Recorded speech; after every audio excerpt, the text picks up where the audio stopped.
En estos días le he estado leyendo la Biblia, o Juan Esteban tiene una Biblia pequeñita que es animada, entonces ya está en la edad en donde él la coge, me la lleva y como que me dice, muéstramela, entonces yo lo siento ahí en mis piernas y él empieza a pasar las paginitas de su Biblia, ¿verdad? Y en estos días recordaba la escena de David y de Goliat, pero específicamente en la Biblia de él. Y lo que veía era la cara de David, una cara de confianza. David era un hombre que tenía confianza en Dios. Entonces cuando ese joven arriesgado, valiente, para aquellos que no conocen la historia, David era un jovencito que cuando se enfrentó a ese hombre que medía más de 3 metros, tenía no más de 15, 17 años, era un joven, pero tenía la valentía que el pueblo de Israel no había conseguido en su corazón. El pueblo había estado ahí enfrentándose a los filisteos y estos gigantes o este gigante había estado mofándose de ellos por 40 días. 3 veces al día aparecía el hombre para amargarle la vida a todo un ejército que no sabía cómo enfrentarlo. Y de repente aparece este joven con a una cara rozagante, juvenil, pero con una confianza más grande que el gigante que iba a enfrentar. Y esa cara de ese jovencito quedó grabada en mi corazón o en mi mente. Y en estos días hemos estado leyendo muchas historias en los Salmos acerca de David. David no tuvo una vida sencilla, fue un hombre de guerra. Y fue un hombre que enfrentó en muchas épocas de su vida persecución. Pero lo que siempre venía a mi mente cada vez que leía un salmo de los que hemos estado leyendo últimamente en la Biblia, los que leemos el plan de lectura de la iglesia, o los que han tenido la oportunidad de leer alguna vez los salmos, se han dado cuenta que David siempre mantuvo su cara de confianza. O sea, no fue algo circunstancial, no fue algo momentáneo, no fue algo pasajero, sino fue algo que permaneció. Aunque él enfrentó dificultades, siempre tenía una cara de confianza. Su confianza en Dios era firme. Si la pudiéramos calificar de 1 a 5, ¿cuánto le pondría usted a la confianza de David en Dios? 5. Y eso lo podemos ver en el Salmo 27. El Salmo 27 en el versículo 2 al 3 dice específicamente la palabra de Dios lo siguiente: cuando los malvados vengan a devorarme, cuando mis enemigos y mis adversarios me ataquen, tropezarán y caerán. Aunque un ejército poderoso me rodee, mi corazón no temerá. Aunque me ataquen, permaneceré confiado. Aunque me ataquen, permaneceré confiado. Ahora me gustaría en esta noche entonces comenzar haciendo una autoevaluación de nuestro nivel de confianza hacia Dios.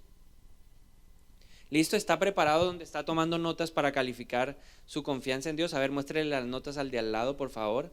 A ver, muéstrele las notas al de al lado. Dígale, aquí yo voy a medir mi nivel de confianza. Si no tiene, dígale, por favor, présteme un pedazo de papel ahí para escribir. ¿Cuánto es tu nivel de confianza? Y nos vamos a comparar con David. David tenía un nivel de confianza de ¿cuánto? De 5 sobre 5. ¿Listo? ¿Preparado entonces para medir su nivel de confianza? Pregúntele al del lado, ¿está listo? Bueno, muy bien. Entonces, va a responder las siguientes preguntas. ¿Alguna vez te has sentido indefenso ante la multitud de los problemas que te agobian? ¿Te has sentido indefenso ante los peligros de la vida? ¿Has sentido en algún momento miedo a un diagnóstico fatal? ¿Te has sentido vulnerable ante una vida llena de problemas gigantescos? ¿Alguna vez te has acostado en la noche con temor de morirte? O sea, ¿tienes miedo de cerrar los ojos porque no sabes si mañana amanecerás? ¿Alguna vez has sentido miedo de que tus seres queridos no amanezcan con vida? ¿Está respondiendo?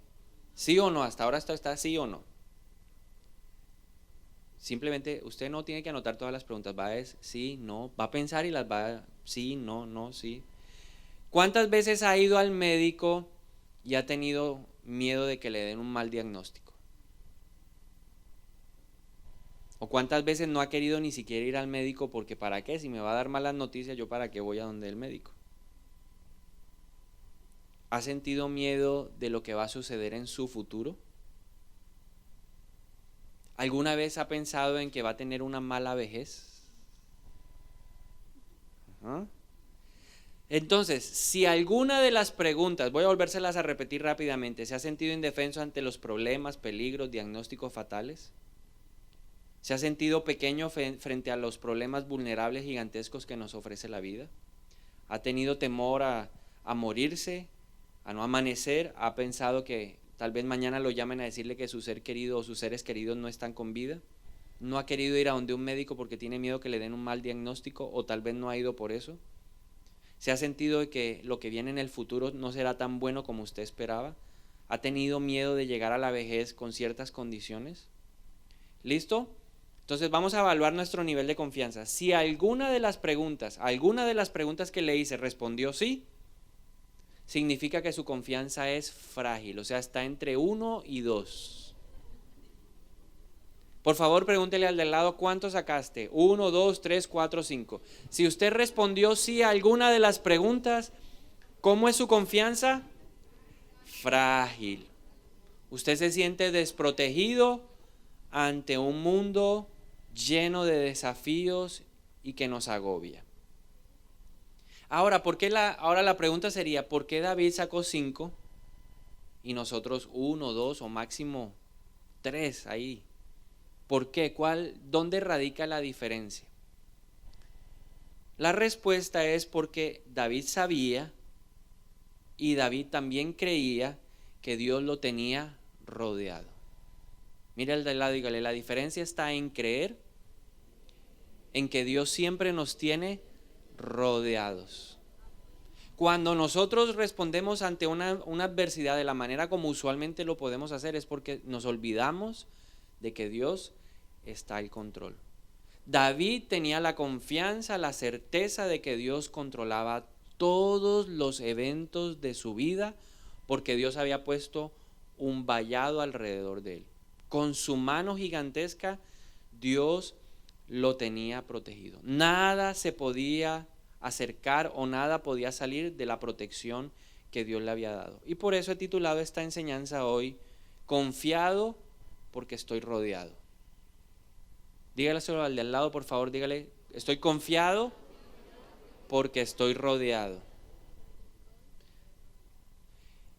Y quisiera hacerle una pregunta. Cuando hablamos de estoy rodeado, ¿qué viene a su mente?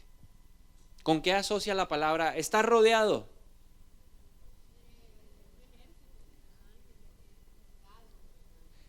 Piensa en las películas. ¿A usted no le gusta el cine? Que no tiene escapatoria. ¿Cierto? Cuando en las series policíacas, a mí me gustaba una de hace muchos años, se llamaba Hunter. Rick Hunter, el cazador, me encantaba esa serie.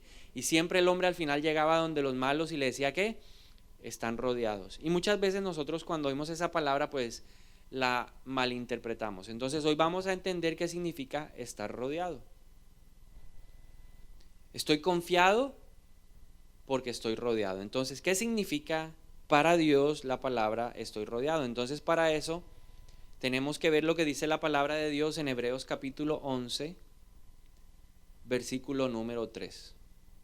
Hebreos 11:3 dice que por fe deberíamos creer que todo el universo fue formado por orden de Dios. Y aquí hay dos palabras que nos van a ayudar a entender qué significa estar rodeado.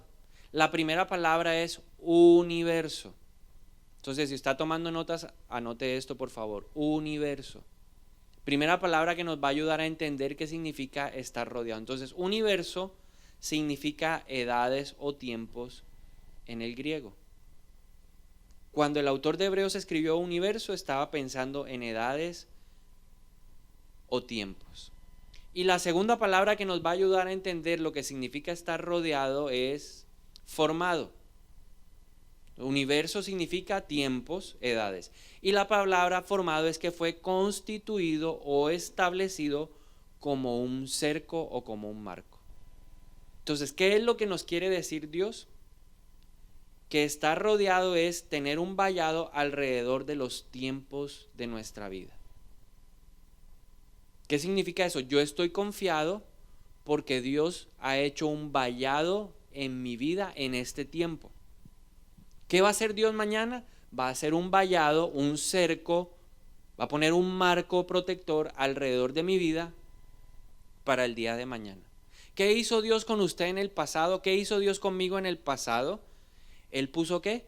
Un marco de protección en ese tiempo específico que estábamos viviendo, con un propósito, que los planes de Dios para nuestra vida se cumplan. Amén.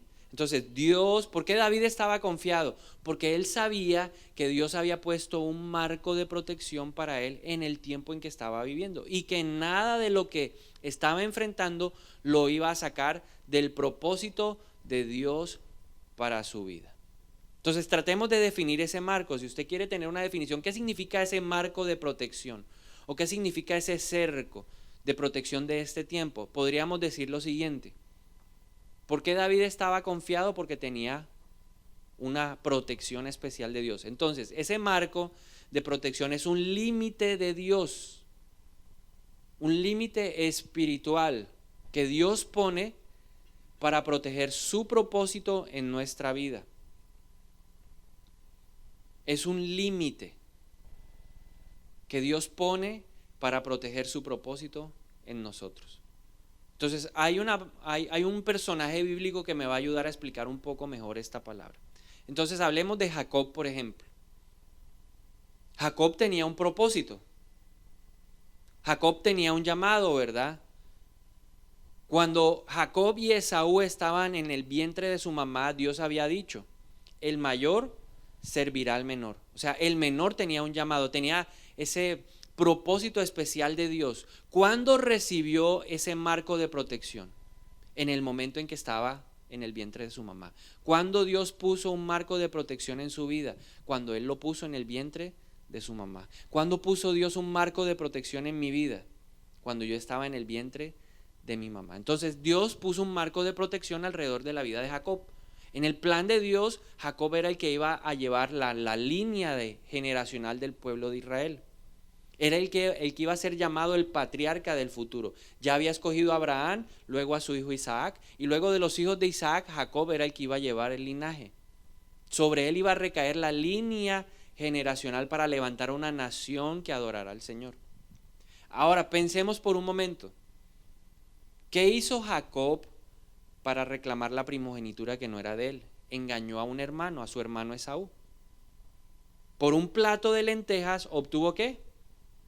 La primogenitura. ¿Recuerda usted de pronto ese pasaje en la Biblia en donde Esaú llegó con hambre después de haber casado y este hombre tenía un sancocho de lentejas ahí bien sabroso? Eso, y el tipo llegó con esa hambre y le dijo, dame de comer que me muero de hambre. Y Jacob le dijo, claro, yo te lo doy, pero a cambio de la primogenitura. Ahora la pregunta es, ¿lo que hizo estaba bien o no? No estaba bien. Y luego engañó a su papá haciéndose pasar por su hermano, ¿cierto? Y se vistió como su hermano y se puso a piel de cordero y empezó a hacer las cosas de su hermano para robarse la bendición de su padre. Entonces, Jacob no estaba haciendo cosas muy buenas para alcanzar, pero aún en medio de todo eso, Dios lo tenía ¿qué?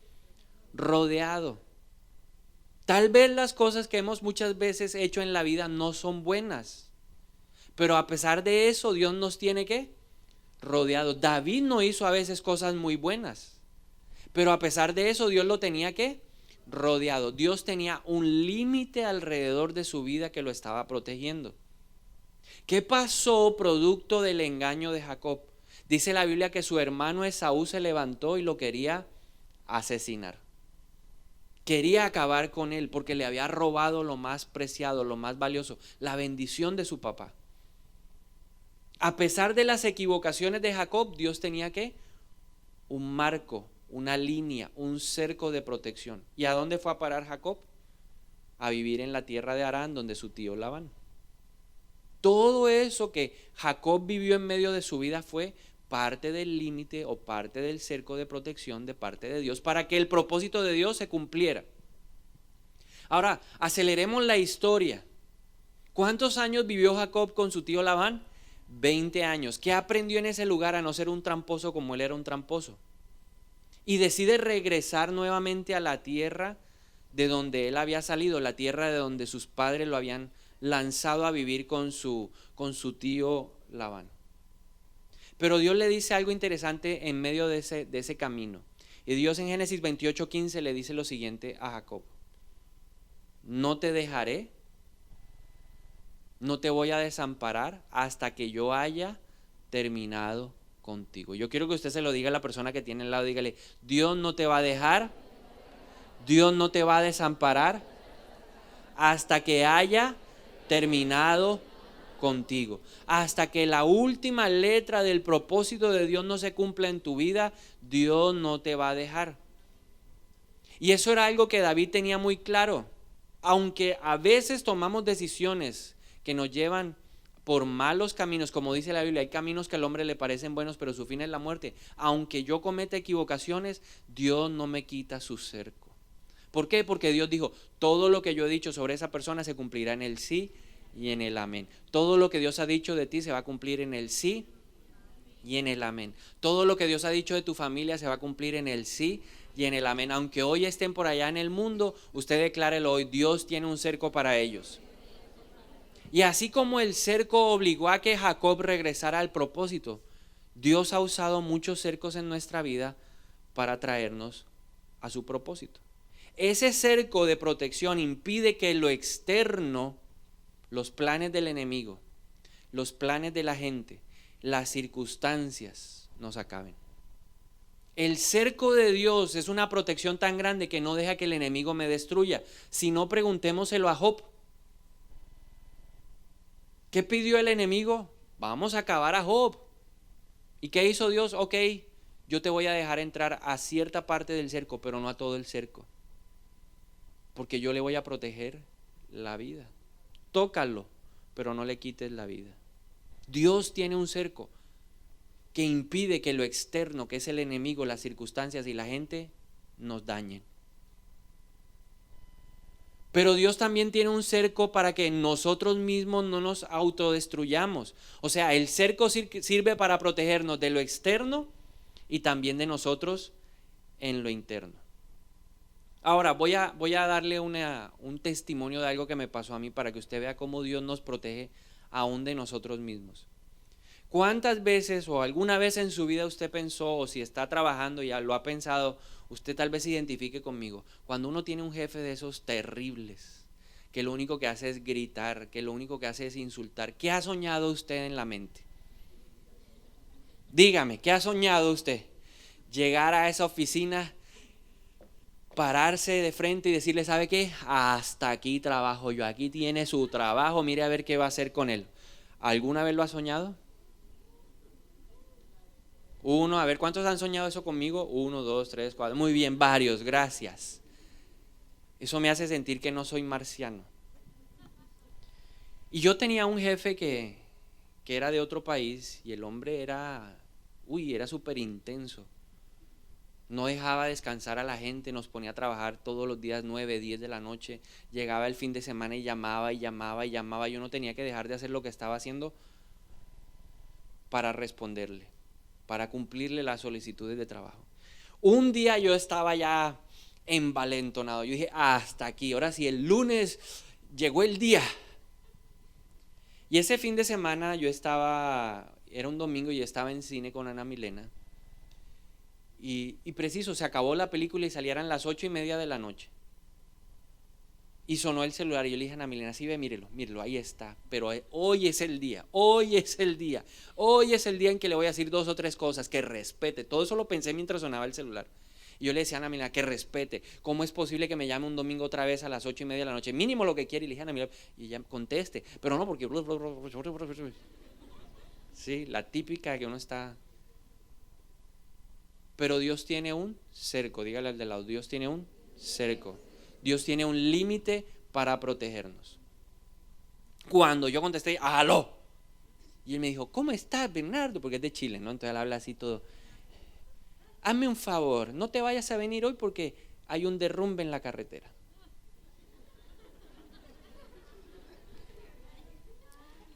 Gracias. ¿Qué me hizo perder el ímpetu? El cerco. ¿Qué hizo Dios? Que este hombre me llamara para una cosa completamente diferente, para proteger aún mi trabajo. ¿Cuántas veces Dios ha hecho cosas para protegerte de ti mismo? Para que tu matrimonio no se acabe, para que tus hijos no se pierdan. Alguna vez usted tal vez pudo estar en una silla en medio de una reunión familiar y dijo, hoy es el día que le canto la tabla a ese familiar, hoy es el día. Y de repente el hombre dijo, qué pena, tengo como un problema, y ya vengo, y se fue, y usted quedó con la palabra en la boca. ¿Quién fue el que permitió esa circunstancia? Dios. ¿Qué estaba haciendo Dios? Poniendo un límite, poniendo una cerca, permitiendo que algo pasara para que usted no se autodestruyera. ¿Cuántas veces ha ido usted conduciendo la moto o el carro o va en bicicleta y de repente lo cierran y usted lo único que quiere es alcanzar a esa persona, y no para decirle Dios te bendiga, pero de repente paran en el semáforo y esa persona lo mira con cariño y le sonríe y lo saluda y usted queda con la boca llena de palabras? ¿Quién hizo eso? Dios. Porque Dios tiene ¿qué? Un cerco que nos protege. Así que levante la mano y dígale, Dios, gracias por el cerco. Gracias porque estoy rodeado. Porque si no fuera por tu cerco no tendría trabajo, familia, o aún no estaría en la iglesia. Pero Dios ¿qué? Pone cerco. Entonces no se preocupe por el futuro. ¿Por qué David dijo, aunque un ejército acampe contra mí, mi corazón no temerá? Porque él estaba confiado en que la mano de Dios estaba haciendo una protección especial. Todos tenemos un cerco de protección especial de Dios. Entonces no se preocupe por su futuro, porque su futuro está ¿qué? Rodeado por la mano de Dios. No se preocupe por su familia, si aún su familia no se ha convertido, no se preocupe. ¿Por qué? Porque la mano de Dios también rodea a su familia. No se preocupe por su salud, ¿por qué? Porque la mano de Dios está rodeando su cuerpo. La mayor preocupación que tenemos muchas veces es nos vamos a morir. Y el enemigo le dice a uno, te vas a morir, y aún antes de tiempo. Y entonces por allá usted un día leyó Isaías 57:1 que dice que los jóvenes se mueren aún antes de tiempo, y usted empieza de razón el dolor aquí en el pecho. Yo como que... Pero ¿sabe qué? El día y la hora la tiene establecido solamente ¿quién? Dios, no el diablo. La hora suya no es porque el enemigo lo mató, es porque Dios lo llamó a su presencia. Eso le daba confianza a David. David tenía confianza alrededor de sus finanzas. Usted tiene que confiar en que sus finanzas están ¿qué? Protegidas. Bueno, mientras diezme. Porque si no diezma, sus finanzas no están protegidas. El cerco, ¿quién lo levanta? Dios dice, yo mismo reprenderé al devorador por ustedes. Entonces, mi cerco financiero lo tiene cubierto Dios. Hay que entender lo siguiente: nada puede penetrar el cerco sin el permiso de Dios. Nada va a penetrar tu cerco sin el permiso de Dios.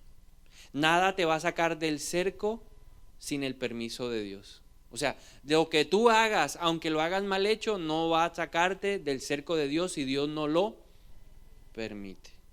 Ahora, ¿cómo funciona ese marco de Dios? Quiero ejemplificarlo a través de 3 historias bíblicas para que usted vea cómo funciona el cerco de Dios. Entonces, lo primero, Dios va a usar personas en el momento, a las personas correctas en el momento oportuno para mantenerte en el cerco. Mira al de al lado y dígale, tal vez tú puedes ser la persona oportuna. En Primera de Samuel, capítulo 25, tenemos una historia de una persona que fue oportuna para el rey David. David en ese tiempo, en Primera de Samuel, capítulo 25, había estado huyendo de Saúl, el rey. Saúl lo quería matar, ¿por qué? Porque le tenía envidia. Entonces Saúl había estado vagando en el desierto, David había estado paseando diferentes lugares, y por una temporada vivió cerca del territorio donde vivía un hombre llamado Nabal. Ahora dice la Biblia que un día David mandó a sus hombres a la casa de Nabal a pedirle alimento. Y el argumento que David tenía para pedirle alimento a la casa de Nabal era porque David había ofrecido protección a los pastores de este hombre. ¿Pero qué significa Nabal? Necio. Y la Biblia dice que Nabal era un hombre sumamente grosero y que era un hombre sumamente necio. Y cuando llegaron los hombres de David a pedirle simplemente comida para ellos mantenerse en su operación en el desierto, ¿qué les dijo Nabal? ¿Y yo por qué les voy a dar comida? ¿Por qué les voy a compartir mi comida con un desconocido, un don nadie? Y los hombres de David se regresaron. Ahora, ¿cuál fue la determinación de David? ¿Voy a ir a qué? A acabar con Nabal, con la casa de Nabal, con los animales de Nabal, con los hombres que trabajan en la casa de Nabal. Voy a acabar con todo. Y arrancaron. Ahora, si no me falla la memoria, creo que se fueron 400 hombres en la misión. 400 hombres a llevar a cabo la venganza, porque David dijo, ¿cómo es que este hombre no es capaz de reconocer la ayuda que nosotros le dimos? David estaba enojado, ofendido y listo para vengarse. Ahora, en medio de toda esa situación, Dios no fue Abigail la que tuvo, la fortuna, la inteligencia, la sabiduría. Dios movió el corazón de Abigail. Uno de los siervos de la casa de Nabal le dijo a Abigail lo que estaba sucediendo. Y esta mujer, ¿qué? Se movilizó, mandó a preparar comida, cargó los animales y salió al encuentro de David. ¿Quién motivó a esa persona? Dios. Y así va a ser Dios con nosotros. Podemos estar ofendidos, heridos y vamos a tomar decisiones equivocadas, pero Dios envía personas correctas en el momento oportuno para hablarnos de parte de Dios. ¿Qué necesita usted para entender esa señal? ¿Qué necesita usted? Estar ¿qué? Concentrado. Mire al de al lado, si usted se distrae, se puede perder la voz de Dios. A veces estamos orando, Señor, háblame, háblame. ¿Será que sí? ¿Será que no? ¿Será que sí? ¿Será que no? Señor, yo te pido una señal. Así como Gedeón pidió señal ahí con la bellota, yo te pido, Señor, que alguien me hable. Tu palabra dice que hasta las piedras hablarán.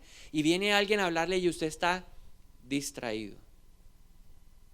Cuando David tiene ese encuentro con Abigail, le prestó atención a las palabras de Abigail. ¿Qué fue lo que esta mujer le dijo para que el propósito de David no se ensuciara?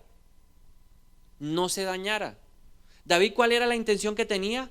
Acabar con esa casa. ¿Qué le dijo esta mujer?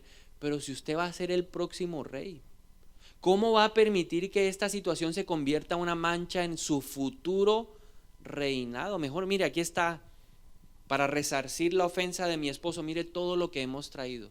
¿Y qué dijo David? Esta mujer viene de parte de Dios. Y se retiró.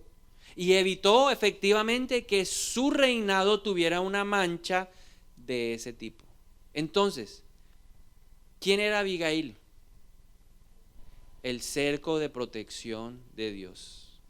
Y así usted y yo tenemos que aprender a ver a las personas. Tal vez usted viene esperando a que el líder le diga algo, pero su líder le dice algo que a usted no le gusta y tal vez usted está despreciando las palabras de Dios. Está despreciando el cerco de Dios. No desprecie.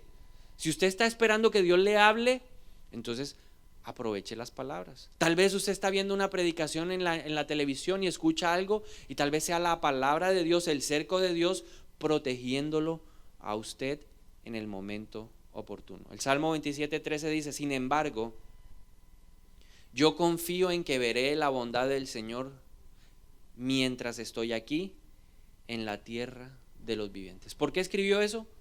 Porque él dijo, Dios tiene un cerco alrededor de mí. Dios puede usar a la gente correcta en el momento oportuno. ¿Para qué? Para que no nos salgamos de esa protección. Para que no nos desviemos del plan de Dios.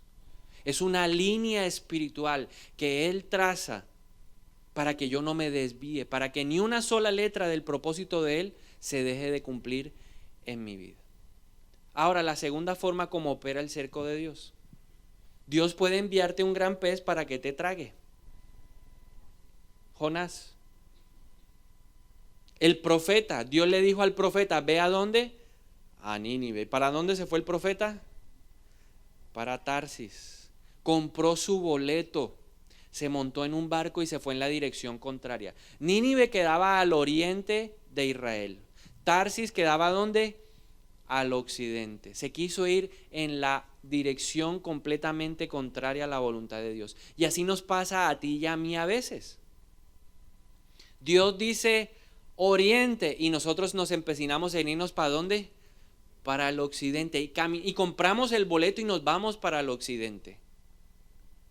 Ahora Jonás compró el boleto, se montó en el barco Y cuando estaba en el barco empezó una tormenta. Mire, las malas decisiones en la vida producen tormentas. Las malas decisiones en nuestra vida producen tormentas. Nos metemos en los problemas que no pensábamos que íbamos a estar involucrados. Ahora, ¿qué pasó? Se levantó la tormenta.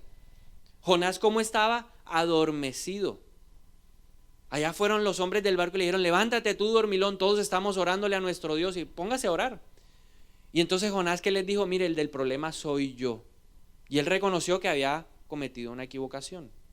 Pero ya el problema estaba armado, ya la tormenta estaba ¿qué? Formada. Cuando tú y yo nos equivocamos, la gente no tiene misericordia. Equivócate para que sepas lo que es el peso de la gente castigándote. Cuando uno se equivoca, sabe quién es el que lo quiere. Normalmente el 99.9 te levanta el dedo para señalarte. El 99.9999999 de los que estaban en el barco levantaron el dedo, señalaron a Jonás y le dijeron: ¿qué? Pues láncese, porque Jonás dijo: no, aquí todo se soluciona si yo me tiro al mar. Pues láncese. Y se lanzaron, y lo lanzaron. ¿Pero qué? ¿Qué significa eso? La gente no tendrá misericordia. Pero Dios es un Dios misericordioso. Que aunque tú vayas en la dirección contraria, aunque tú hayas tomado decisiones que estén dañando tu propia vida, Dios es misericordioso. ¿Para qué? Para activar el cerco. Porque tú puedes estar confiado, porque aunque tú estés tomando malas decisiones, en algún momento Dios va a tomar control y va a activar el cerco de protección. ¿Cuál fue el cerco de protección? Bueno, entonces Jonás cae al mar. ¿Y cómo se siente en el mar? Me estoy ahogando. Léase Jonás capítulo 2 y verá lo que el hombre sentía. Me estoy muriendo, las algas me tienen aquí el cuello, me estoy ahogando, me estoy asfixiando. El hombre se sentía a morir, así como usted y yo nos hemos sentido cuando nos hemos equivocado. Cuando las cosas no salen como esperamos, así nos sentimos. ¿Y qué envió Dios por misericordia? Un pez. El pez representa el cerco. Tal vez le ponga una persona que usted no esperaba y sea el cerco, ese pez que se lo traga a usted.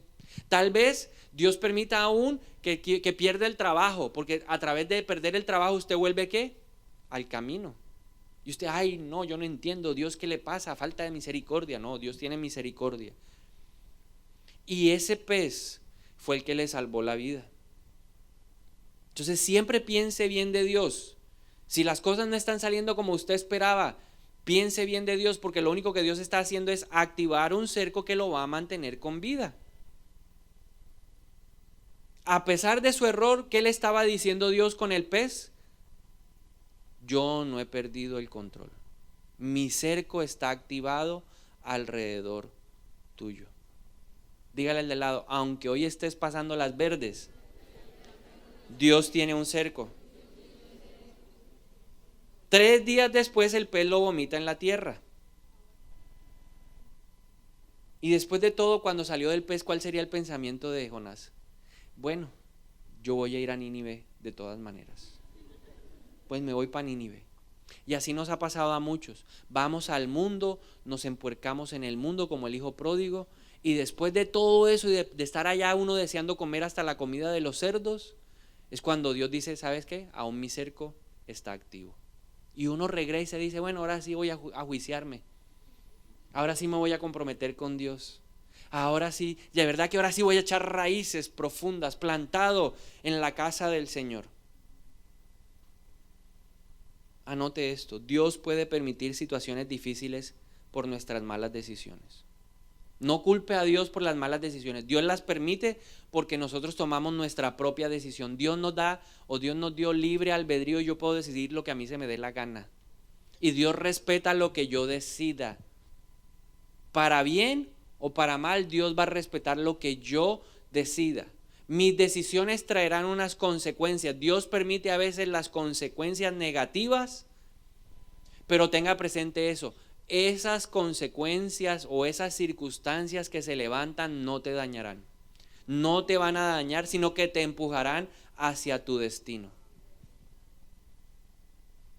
Y yo lo experimenté en mi vida. Yo tenía un pie en el mundo y un pie en la iglesia. ¿Cuál fue el pez que Dios envió? Un secuestro ¿De quién? De mi papá.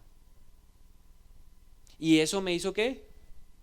Recomponer el camino. Fue el pez que me tragó a mí.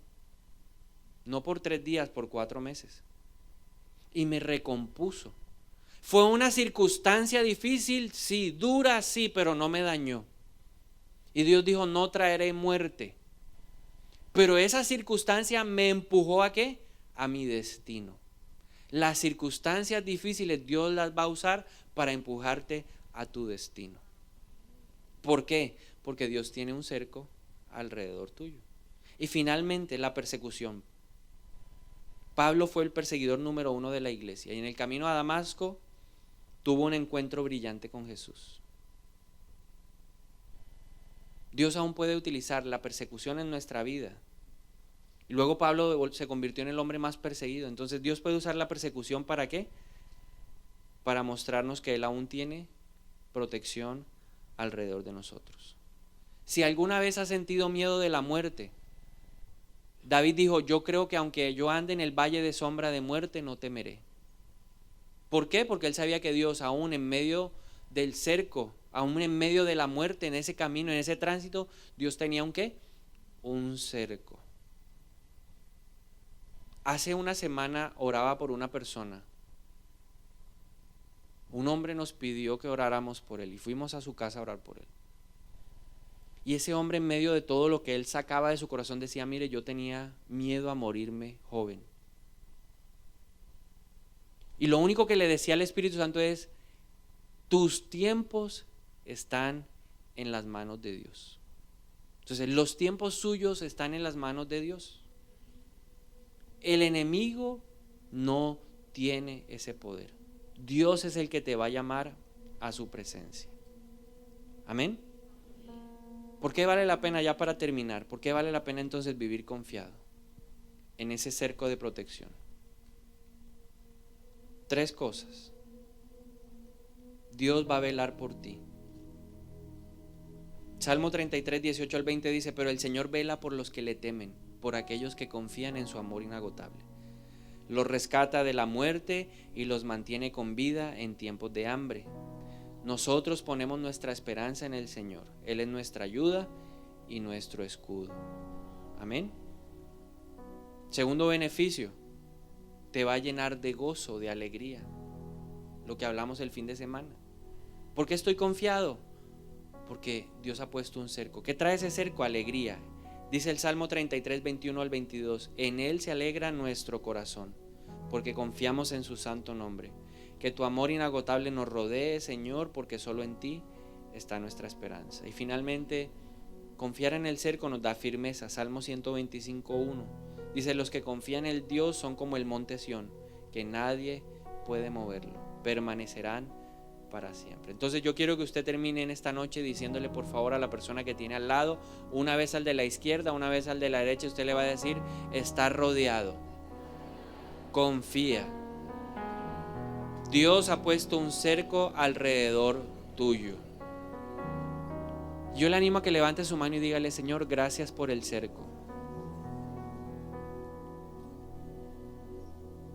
Gracias por poner un vallado de protección alrededor de nosotros.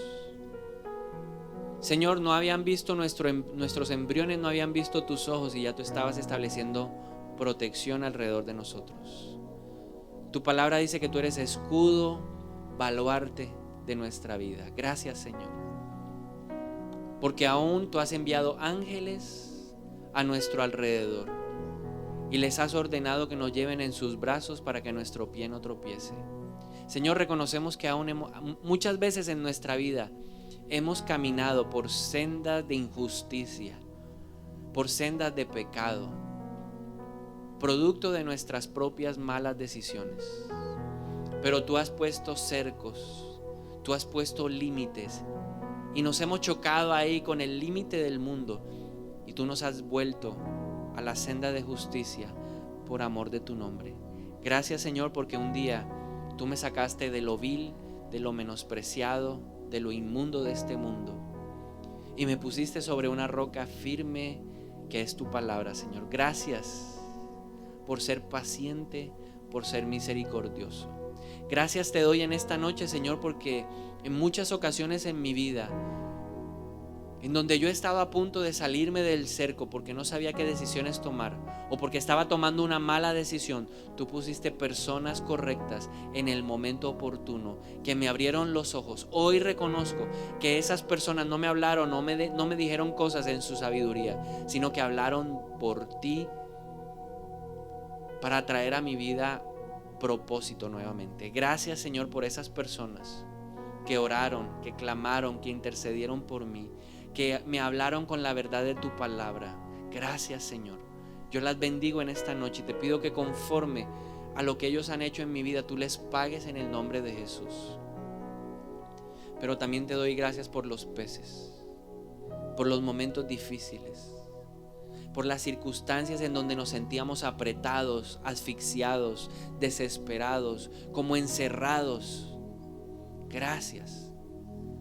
Y como dijo el salmista, me ha sido bueno haber sido afligido, porque así he llegado a conocerte. Gracias porque hoy mi confianza en ti no se deposita en lo falso o en lo inexpresivo. Mi confianza en ti se deposita en lo que he vivido, en lo que he experimentado. Gracias, Señor, por el cerco. Gracias porque tus palabras, tus promesas se cumplirán en mi vida, en el sí y en el amén. Porque hoy puedo declarar que tú no me vas a soltar hasta que hayas terminado conmigo. Tú vas a terminar lo que te propusiste y yo te doy gracias por eso, Señor. Y hoy te presentamos aún nuestros familiares, amigos que están alejados de ti. Creemos que pueden parecernos lejanos, pero que aún el cerco se está extendiendo sobre ellos y que cuando lleguen al límite tú los vas a devolver al centro del propósito para sus vidas. Señor, clamamos por ellos, te pedimos por ellos hoy en el nombre de Jesús. En el nombre de Cristo te pedimos, Señor, que su entendimiento sea abierto ahora, que su corazón sea removido, ese corazón de piedra, y reciban un corazón de carne. Ayúdalos, Señor, aún a sacar lecciones espirituales de lo que están viviendo, de lo que están atravesando. Señor, decidimos hoy no quejarnos más, no lamentarnos más, no llorar más, sino darte gracias. Gracias por todo lo vivido, porque aún los momentos difíciles me han encauzado en tu propósito. Señor, hoy puedo mirar atrás y ver cómo ese pez me ha bendecido. Ese pez me bendijo y yo te doy gracias por eso. Bendecimos esta noche, Señor, te damos muchas gracias y te pedimos ahora que nos escondas en el hoyuelo de tu mano. Y yo quiero invitarlo a que usted le diga al Señor: escóndeme. Levante su mano derecha y dígale: Señor, escóndeme en el hoyuelo de tu mano. Hazme invisible a los ataques del enemigo. Aún pon mis pies sobre peña firme, en el nombre de Jesús. Escudo y baluarte son tu palabra, en el nombre de Jesús. Escudo